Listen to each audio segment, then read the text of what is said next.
तो दोस्तों आज हम पढ़ने वाले सिविक्स क्लास 9th का चैप्टर नंबर 1 जिसका नाम है what is democracy and why democracy. तो दोस्तों नाम से ही थोड़ा वो समझ में आ रहा होगा कि यार किस चैप्टर में हम क्या क्या पढ़ने वाले हैं। तो पहले तो हम पढ़ेंगे कि डेमोक्रेसी क्या होती है, उसके बाद हम पढ़ेंगे कि आखिर डेमोक्रेसी हमारे लिए क्यों जरूरी है। तो चलिए स्टार्ट करते। तो गाइस जैसा कि आप सभी जानते हैं कि इस दुनिया में कई सारे देश हैं और उन देशों को चलाने के लिए जरूरत होती है एक सरकार की, यानी कि एक गवर्नमेंट की। अब दोस्तों बात करते हैं गवर्नमेंट्स कितने टाइप्स की होती हैं। तो पहली होती है डेमोक्रेटिक गवर्नमेंट और दूसरी होती है नॉन डेमोक्रेटिक गवर्नमेंट। तो दोस्तों पहले हम बात करते हैं डेमोक्रेटिक गवर्नमेंट क्या होती है। तो दोस्तों ऐसी गवर्नमेंट जो कि जनता के द्वारा बनाई जाती है उन्हें हम क्या कहते हैं, डेमोक्रेटिक गवर्नमेंट। और दोस्तों जिस देश में डेमोक्रेटिक गवर्नमेंट होती है तो उस देश को हम क्या कहते हैं कि इस देश में क्या है, डेमोक्रेसी है। और अगर दोस्तों डेमोक्रेसी को सिंपल डेफिनेशन समझे तो democracy is the form of government which is the ruler are elected by the people. Simply democracy क्या है कि सिटीजन अपने रूलर्स का चुनाव स्वयं कर सकते हैं। अब बात करते हैं नॉन डेमोक्रेटिक गवर्नमेंट की। तो दोस्तों ऐसी गवर्नमेंट जो कि सिटीजंस के अकॉर्डिंग नहीं बनाई जाती, मतलब जहां पर नॉन डेमोक्रेसी रहेगी वहां पर सिटीजंस के पास कोई राइट्स नहीं होगा, कोई अधिकार नहीं होगा अपने रूलर्स और लीडर्स चुनने का। दोस्तों जैसे कि भारत के पास में ही एक देश है जिसका नाम है म्यांमार। अब दोस्तों इस देश में होता क्या था कि यहाँ पर आर्मी रूल करती थी और जो आर्मी को लीड करता था, मतलब जो आर्मी का भी लीडर था, उसे ही वहां का रूलर भी बना दिया। किस कंट्री का? म्यांमार का। अब दोस्तों ऐसा तो हुआ नहीं होगा कि सिटीजंस ने इनको वोट दिया हो, तो इसका मतलब क्या हुआ कि यहाँ पर डेमोक्रेसी हुई कि नहीं हुई?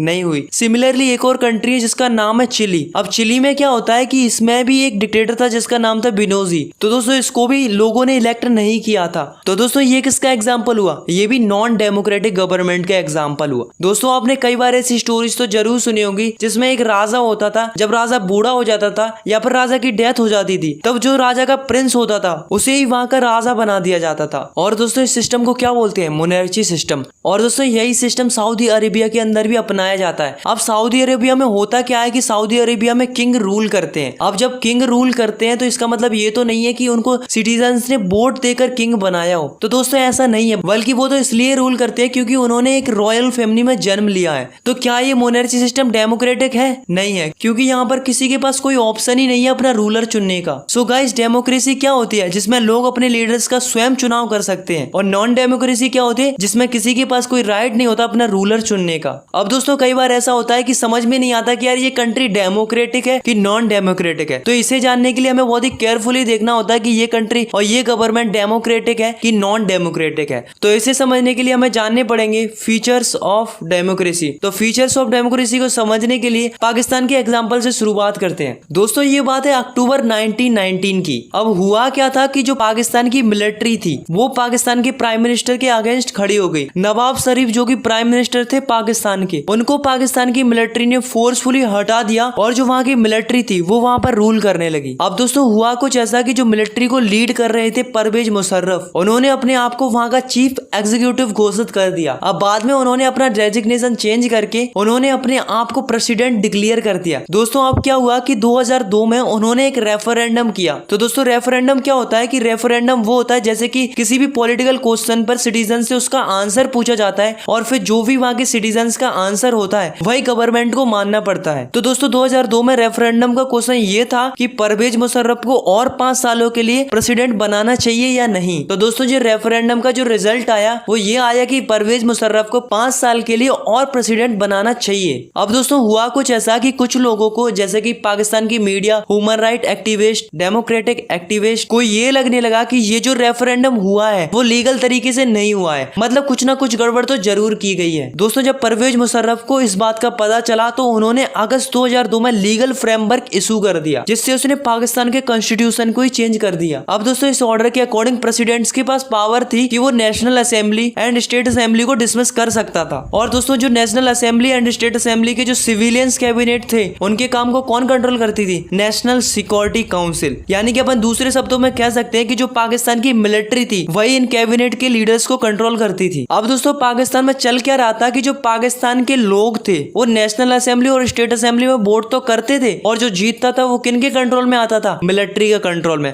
और मैंने अभी बताया पाकिस्तान की पूरी मिलिट्री किसके कंट्रोल में आती थी? परवेज मुशर्रफ के कंट्रोल में। अब दोस्तों ऐसा नहीं है कि नेशनल असेंबली और स्टेट असेंबली के पास बिल्कुल भी पावर नहीं थी, बल्कि थोड़ी बहुत पावर तो थी, मगर रियल पावर किसके पास थी? परवेज मुशर्रफ के पास थी।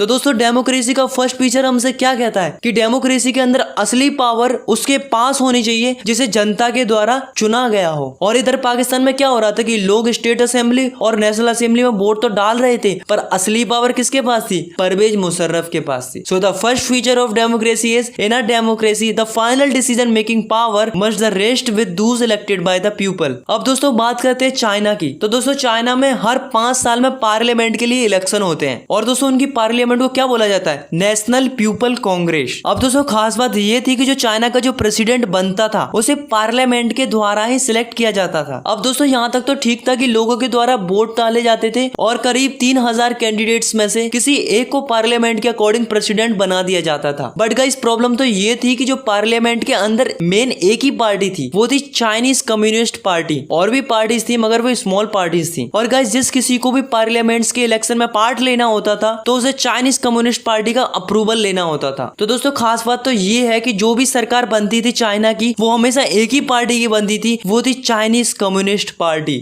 अब आप खुद ही सोचो, अगर एक ही पार्टी की सरकार हमेशा बनेगी तो क्या होगा? छोटी पार्टीज और नई पार्टीज को चांस नहीं मिलेगा और ना ही कैंडिडेट्स के पास चॉइस होगी और ना ही सिटीजन्स के पास। अब आप एक और एग्जांपल को देखो जिससे आपको बिल्कुल क्लियर हो जाएगा कि डेमोक्रेसी का सेकंड फीचर क्या है। तो दोस्तों ये एग्जांपल है मैक्सिको का। तो दोस्तों मैक्सिको में होता क्या था कि वहां पे हर 6 साल में प्रेसिडेंट के लिए इलेक्शन होते थे और दोस्तों वहां पर कभी भी मिलिट्री ने और डिक्टेटर ने रूल नहीं किया था। वहां पर इलेक्शन होते और जो जीतता उसे वहां का प्रेसिडेंट बना दिया जाता था। मगर दोस्तों हैरानी की बात तो ये थी कि 1930 से जब से मैक्सिको आजाद हुआ था तब से 2000 तक इलेक्शन एक ही पार्टी ने जीते हैं जिसका नाम था PRI यानी कि इंस्टीट्यूशनल रिवोल्यूशनरी पार्टी। और भाई जब एक ही पार्टी सारे इलेक्शन जीतेगी तो इस डर के कारण कुछ पार्टी तो इलेक्शन लड़ती भी नहीं थी और जो लड़ती थी वो कभी जीत नहीं पाती थी। अब दोस्तों आखिर ऐसा क्यों हो रहा था? तो दोस्तों ऐसा इसलिए हो रहा था क्योंकि जो PRI जो पार्टी थी वो जीतने के लिए किसी भी हद तक चली जाती थी और कई सारे डर्टी ट्रिक्स का इस्तेमाल करती थी इलेक्शन को जीतने के लिए। जैसे कि जो भी गवर्नमेंट ऑफिसर्स होते उनको अपनी पार्टीज की मीटिंग्स में बुलाती थी और जो भी गवर्नमेंट स्कूल के टीचर्स होते थे उनको जबरदस्ती फोर्स किया जाता था जिससे टीचर्स बच्चों के पेरेंट्स को PRI में वोट डालने के लिए इंकरेज करें। और दोस्तों PRI जो पार्टी थी वो काफी ज्यादा पैसा भी स्पेंड करती थी अपने कैंडिडेट्स के एडवर्टाइजमेंट्स के लिए, जिससे क्या होता था जितनी भी न्यूज और मीडिया होती थी वो केवल PRI की अच्छी अच्छी बातें ही टेलीकास्ट करती थी और बाकी पार्टीज को इग्नोर किया जाता था। और तो और दोस्तों कई बार तो ऐसा होता था कि लास्ट मिनट में आकर जो अपोजिशन पार्टीज के पोलिंग बूथ होते थे उन्हें एक जगह से दूसरी जगह शिफ्ट कर दिया जाता था, जिससे क्या होता था कि वोट डालने में सिटीजन को काफी ज्यादा दिक्कत फेस करनी पड़ती थी। अब भाई इन सब कंडीशंस को देखने के बाद आप समझ गए होंगे कि भाई अपोजिशन पार्टीज के पास तो कोई चांस ही नहीं था जीतने का। तो भाई देख रहे हो क्या हालत थी। तो दोस्तों आपने पहले एग्जाम्पल में देखा कि चाइना के लोगों के पास चॉइस नहीं थी क्योंकि वहां पर एक ही पार्टी थी जो कि थी चाइनीज कम्युनिस्ट पार्टी। और दोस्तों यही एक पार्टी थी जो कि कैंडिडेट्स को अप्रूव्ड भी करती थी। और दूसरे एग्जांपल में आपने देखा कि मैक्सिको के पास कई सारी पार्टीज की चॉइस तो थी मगर सिटीजन्स अपनी पसंद की पार्टीज को चूज नहीं कर पा रहे थे क्योंकि जो PRI थी वो पैसों की दम पर और पावर के बेसिस पर कई सारी डर्टी ट्रिक्स का इस्तेमाल करके इलेक्शन को जीतती थी। तो गाइज आप खुद ही बताओ कि जो ये इलेक्शन हुआ है क्या वो फेयर तरीके से हुआ है? नहीं ना। अगर होते तो शायद बाकी पार्टीज भी इलेक्शन को जीत सकती थी। तो दोस्तों इन दोनों एग्जाम्पल से हमें डेमोक्रेसी का सेकंड फीचर मिलता है जो कि है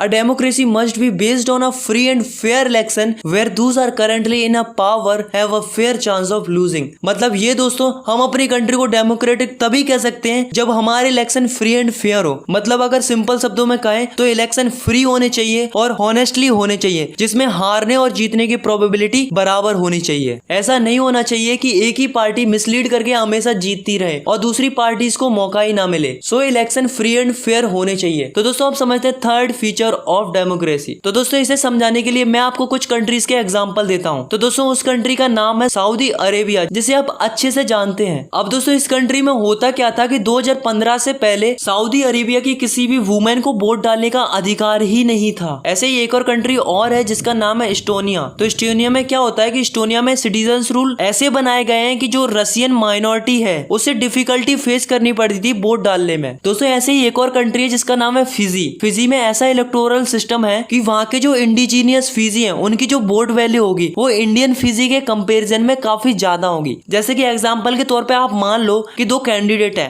पहला है राम और दूसरा है श्याम। अब मान लो राम को मिले हैं 2000 वोट और दूसरी ओर श्याम को मिले हैं 2001 वोट। अब आपके हिसाब से किसको जीतना चाहिए? श्याम को। लेकिन जीतता कौन है? राम, क्योंकि उसे जो वोट मिले थे वो इंडिजीनियस फीजी के मिले थे। और मैंने अभी अभी बताया कि जो इंडिजीनियस फीजी की जो वोट वैल्यू है वो इंडियन फीजी के कंपैरिजन में काफी ज्यादा है। तो गाइस आप ही बताओ कि ये गलत है कि नहीं है? गलत है। तो दोस्तों यहाँ से हमें थर्ड फीचर ऑफ डेमोक्रेसी मिलता है जो कि है in a democracy each adult citizen must have a one vote and each vote must have one value. मतलब डेमोक्रेसी के अंदर एवरी अडल्ट सिटीजन के पास अपना एक वोट है और उस वोट की एक वैल्यू है। ऐसा नहीं है कि कोई रिचेस्ट पर्सन की वोट की वैल्यू पुअर पर्सन के वोट की वैल्यू से ज्यादा हो। इंसान चाहे अमीर हो या गरीब हो और चाहे मेल हो या फीमेल हो, उनके वोट की वैल्यू इक्वल रहेगी और सारे सिटीजन्स को राइट होना चाहिए इक्वली वोट डालने का। तो गाइस अब बढ़ते हैं डेमोक्रेसी के लास्ट फीचर की ओर जो कि फोर्थ फीचर ऑफ डेमोक्रेसी। तो दोस्तों इसे समझने के लिए हमें जिम्बाब्वे कंट्री की कहानी सुननी पड़ेगी। तो चलिए दोस्तों जानते हैं आखिर ऐसा क्या हुआ जिम्बाब्वे में। तो दोस्तों जो जिम्बाब्वे था वो ब्रिटेन की कॉलोनी थी और जो जिम्बाब्वे के लोग थे उनके ऊपर व्हाइट माइनॉरिटी रूल करती थी। मतलब जो ब्रिटेन के जो गोरे लोग थे वो जिम्बाब्वे के सिटीजन्स पर रूल करते थे। दोस्तों 1980 एक ऐसी ईयर थी जब जिम्बाब्वे को इन व्हाइट माइनॉरिटी से आजादी मिली थी। मतलब 1980 को जिम्बाब्वे इंडिपेंडेंट हो चुका था। और दोस्तों जब से देश आजाद हुआ है तब से एक ही पार्टी ने जिम्बाब्वे पर रूल किया है जिसका नाम है ZANU-PF। दोस्तों इस पार्टी ने जिम्बाब्वे की आजादी में अहम भूमिका निभाई थी। दोस्तों तब से ये देश आजाद हुआ है तब से एक ही लीडर रूल करता आ रहा है जिसका नाम है रॉबर्ट मुगाबे, जो कि काफी ज्यादा पॉपुलर था। लेकिन ये इलेक्शन को फेयर तरीके से नहीं लड़ता था बल्कि काफी सारी अनफेयर प्रैक्टिसेस का इस्तेमाल करता था इलेक्शन को जीतने के लिए। जैसे कि जो रॉबर्ट मुगाबे था उसने कई बार कॉन्स्टिट्यूशन में चेंजेस लाए क्योंकि वो चाहता था कि मेरे पास ज्यादा से ज्यादा पावर आ जाए। और दोस्तों जो अदर पार्टीज के कैंडिडेट्स होते थे उनको हरेस किया जाता था और दोस्तों उनकी जो मीटिंग्स होती थी उनको भी डिस्टर्ब किया जाता था। दोस्तों अगर सिटीजन्स गवर्नमेंट्स के अगेंस्ट खड़े होकर प्रोटेस्ट करे तो उसे भी इलीगल माना जाता था। और दोस्तों जितनी भी जिम्बाब्वे की न्यूज एंड मीडिया थी उसे भी जिम्बाब्वे की गवर्नमेंट ने कंट्रोल करके रखा था। अब जो भी न्यूज दिखाई जाती थी वो गवर्नमेंट के फेवर में ही आती थी और गवर्नमेंट जैसा चाहती थी वैसा ही होता था। और तो और दोस्तों अगर कोर्ट भी गवर्नमेंट के अगेंस्ट कोई जजमेंट देता था तो गवर्नमेंट उसे इग्नोर करती थी और जो जज होते थे उनके ऊपर भी प्रेशर डाला जाता था। मतलब जिम्बाब्वे में कोर्ट की कोई वैल्यू ही नहीं थी। पर भाई ऐसा कब तक चलता? फाइनली 2017 में रॉबर्ट मुगाबे को रिजाइन करवा दिया गया। तो दोस्तों इससे हमें क्या पता चलता है कि किसी भी लीडर का पॉपुलर होना डेमोक्रेसी नहीं है, बल्कि इलेक्शन के साथ साथ हमें ये भी देखना होगा कि इलेक्शन से पहले और बाद में कंट्री में क्या हो रहा है। दोस्तों इलेक्शन से पहले ये जरूरी है कि नॉर्मल पॉलिटिकल एक्टिविटी हो रही हो और अपोजिशन पार्टीज को भी बोलने का राइट हो और साथ में सिटीजन्स के बेसिक राइट्स को भी ध्यान में रखना चाहिए, जैसे कि प्रोटेस्ट करने का राइट, अपने ओपिनियन रखने का राइट्स, एसोसिएशन बनाने का राइट्स और कानून के आगे सब बराबर होने चाहिए। और दोस्तों कानून का पालन अच्छे से हो रहा है कि नहीं इसकी जिम्मेदारी किसकी होनी चाहिए? एक independent and well trained judiciary की, जिसकी बात सबको माननी चाहिए। सिमिलरली इलेक्शन के बाद जरूरी है कि भले ही किसी पॉलिटिकल पार्टी ने इलेक्शन को जीत लिया हो तो इसका मतलब ये नहीं है कि वो पार्टी अपनी मनमर्जी करेगी, बल्कि कुछ बेसिक चीजें होती हैं जिसके बारे में उनको सोचना पड़ता है। जैसे कि जो माइनॉरिटीज होती हैं उनके राइट्स होने चाहिए। ऐसा नहीं होना चाहिए कि कोई भी पॉलिटिकल लीडर अपनी मनमर्जी से कोई भी डिसीजन ले ले, बल्कि जो भी डिसीजन लिया जाएगा वो कई लीडर्स के साथ डिस्कस करके और कंडीशंस के हिसाब से लिया जाएगा। मतलब डिसीजन लेने से पहले प्रॉपर वे में कंसल्ट करके ही कोई पॉलिटिकल लीडर डिसीजन दे सकता है। तो दोस्तों इससे हमें डेमोक्रेसी का फोर्थ फीचर मिलता है जो कि है a democratic government rules within limits sets by constitutional law and citizens rights. यानी कि गवर्नमेंट को अपने मन से नहीं बल्कि जो कॉन्स्टिट्यूशन लॉ होते हैं और जो सिटीजन्स के राइट्स होते हैं इनको ध्यान में रख के डिसीजन लेने चाहिए। तो दोस्तों अभी तक अपन ने इस चैप्टर से क्या पढ़ा कि डेमोक्रेसी क्या है और साथ में हमने डेमोक्रेसी के 4 फीचर्स को भी देखा।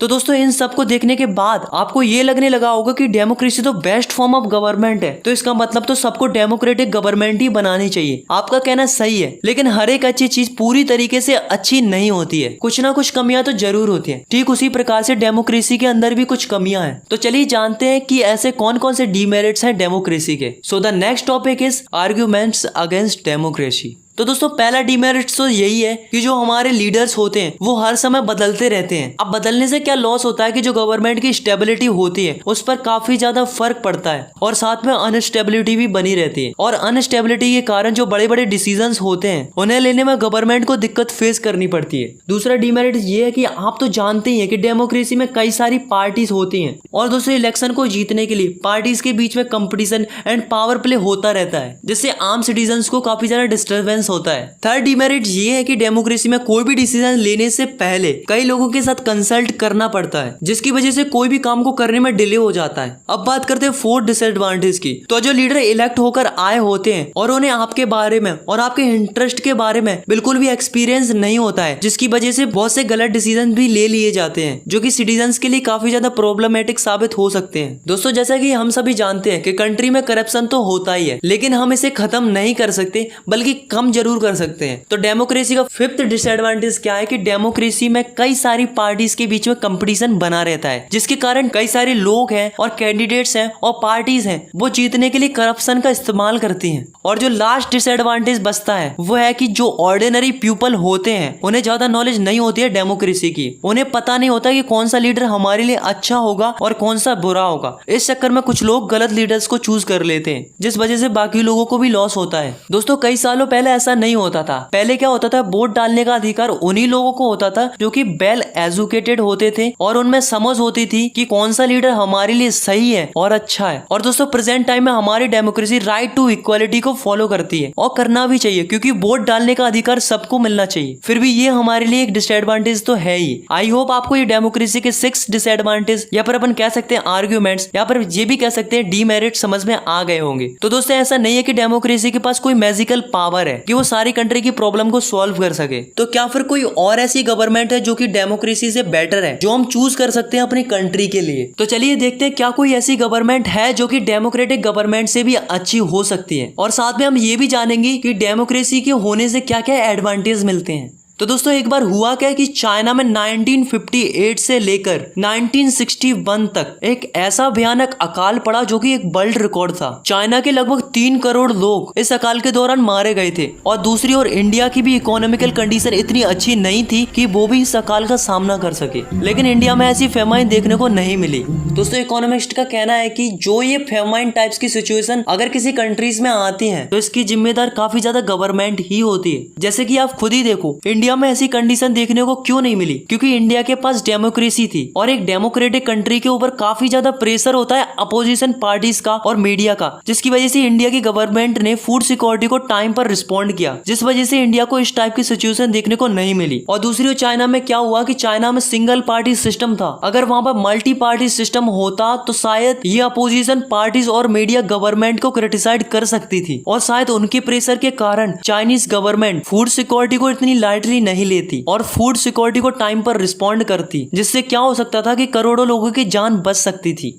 तो ये एक पॉजिटिव एडवांटेज है डेमोक्रेसी का, that is a democratic government is a better government because it is the more accountable form of government. और दोस्तों एक और अच्छी बात है डेमोक्रेसी की, भले ही डिसीजन मेकिंग में टाइम लगता है क्योंकि इतने सारे लोगों से कंसल्ट करना होता है और सबकी बात सुनी जाती है, इसलिए जो भी प्रॉब्लम होती है उसके बारे में सब लोग डिस्कस करते हैं ताकि फाइनली एक अच्छा डिसीजन सिटीजन के लिए ले सके। It means democracy improve the quality of decision making, और इसी से हमें डेमोक्रेसी का थर्ड एडवांटेज मिलता है जो कि democracy provide the method to deals with the differences and conflicts. Guys एक बात तो हम सभी जानते हैं कि सोसाइटी में अलग अलग प्रकार के लोग रहते हैं, और हम ये भी जानते हैं कि उनके ओपिनियन भी अलग अलग होते हैं, जिससे उन दोनों के बीच में कॉन्फ्लिक्ट होना आम बात है। अब मान लो कहीं ऐसा हो जाए कि जो पावरफुल है उसका ही ओपिनियन सुना जाएगा और जो कमजोर है उसका ओपिनियन नहीं सुना जाएगा, तो क्या होगा? तो ये होगा कि कोई हैप्पी नहीं रहेगा, और ऐसा करने से लोग बहुत टाइम तक एक दूसरे के साथ नहीं रह पाएंगे। तो दोस्तों डेमोक्रेसी अच्छी है क्योंकि डेमोक्रेसी में कोई परमानेंट लूजर नहीं होता और ना ही कोई परमानेंट विनर होता है। यहाँ सब अपने अपने ओपिनियन रख सकते हैं और सबके ओपिनियन मैटर करते हैं। तो ये तो बात हुई गवर्नमेंट की और सोसाइटी की। तो दोस्तों सबसे ज्यादा जो फायदा होता है वो हम जैसे नॉर्मल पर्संस को ही होता है, मतलब जो नॉर्मल सोसाइटी में लोग रहते हैं उनको ही सबसे ज्यादा फायदा होता है। Because the democracy enhance the dignity of citizens. क्योंकि अगर हम पॉलिटिकल इक्वालिटी की बात करें तो जब हम अपना रूलर चुनते हैं तो सब इक्वल होते हैं, चाहे कोई जितना भी अमीर हो और चाहे वो कितना भी गरीब हो, और चाहे कोई जितना भी पढ़ा लिखा हो और चाहे कोई कितना भी अनपढ़ ही क्यों ना हो, सबके पास ताकत है अपना खुद से एक रूलर चुनने की। तो फाइनली हमें क्या पता चलता है, democracy is the better than other form of government because it allow us to correct its own mistakes.